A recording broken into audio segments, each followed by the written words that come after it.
আমাদের পদক্ষেপ। আমরা প্রত্যেক দল নিজ নিজ দলীয়ভাবে এবং যুগপৎভাবে আমরা এই দাবিগুলো আদায়ের জন্য আমরা কর্মসূচি ঘোষণা করব, কর্মসূচি বাস্তবায়ন করব।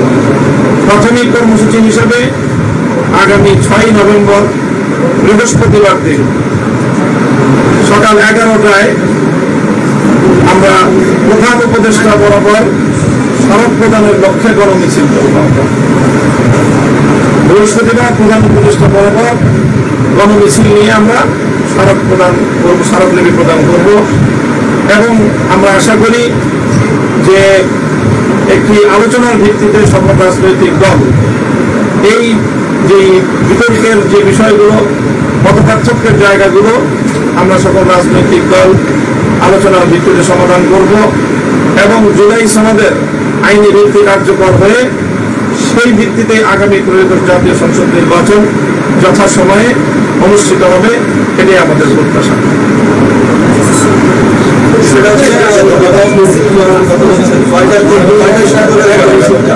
আমাদের কর্মমিছিলের সময় হলো বৃহস্পতিবার 6 নভেম্বর সকাল 11টা রাজধানীর পল্টন। বিভিন্ন রাজনৈতিক দল ভিন্ন ভিন্ন গণমিছিল করে পল্টনে এসে আমরা একীভূত হব।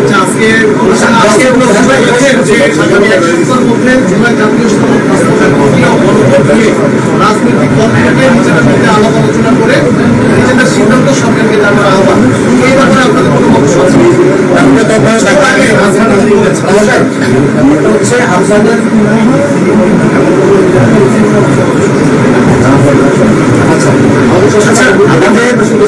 সেটা হচ্ছে আপনাদের রাজনৈতিক দলগুলোর মধ্যে যে বিষয় করে বেশিরভাগ দলগুলোর মধ্যে এটা সারা জাতীয় উদ্বেগ এবং আজকে এই বিষয়টা নিয়ে আপনাদের রাজনৈতিক দলগুলোর এই বিভাগের যাদের প্রধান উপদেষ্টা যে ব্রিফিং ছিল বা উপদেষ্টাদের সেখানে এটা উদ্বেগ প্রকাশ করেছে এবং বলেছেন যে হচ্ছে আইন উপদেষ্টা সংবাদ সম্মেলনের মাধ্যমে হচ্ছে রাজনৈতিক দলগুলো নিয়ে আগামী 1 সপ্তাহের মধ্যে বসে এই বিষয়ে তারা সিদ্ধান্ত নেবেন, তাদের সিদ্ধান্তের প্রেক্ষিতে হচ্ছে পরে সরকার সিদ্ধান্ত নেবে।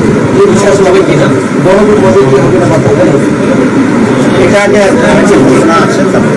আমরা আপনাদের জ্ঞাতার্থে বলছি যে আমরা আন্তরিক রাজনৈতিক দলগুলো আলোচনার মাধ্যমে তারা একটা একমতের জায়গায় পৌঁছবে, আমরা সেই স্পেস রাখতে চাই এবং সেই স্পেস নিয়ে আমরা আন্তরিকতার সাথে অগ্রসর হয়ে যাচ্ছি।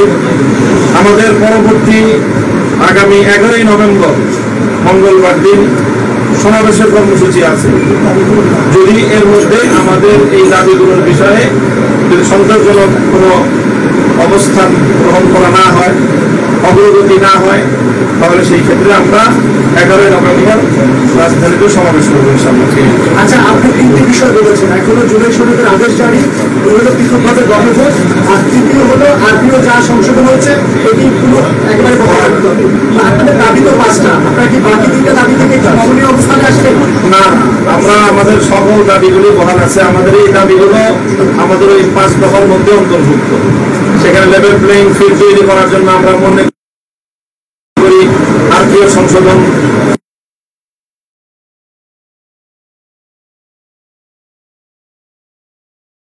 যে সংশোধন আরপিও বহাল রাখা, এটা লেভেল প্লেইং ফিল্ডের জন্য অতীব জরুরি।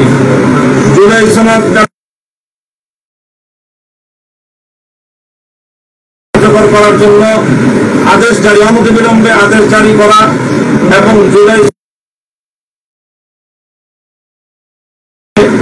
বাস্তবায়িত হয় তাহলে উচ্চপক্ষে পিয়ার পদ্ধতির নীতি কার্যকর হচ্ছে। কাজে আমরা মনে করি যে আমাদের 5টি দফাই মূলত এই আমাদের 3 দাবির মধ্যে এটা অন্তর্ভুক্ত রয়েছে।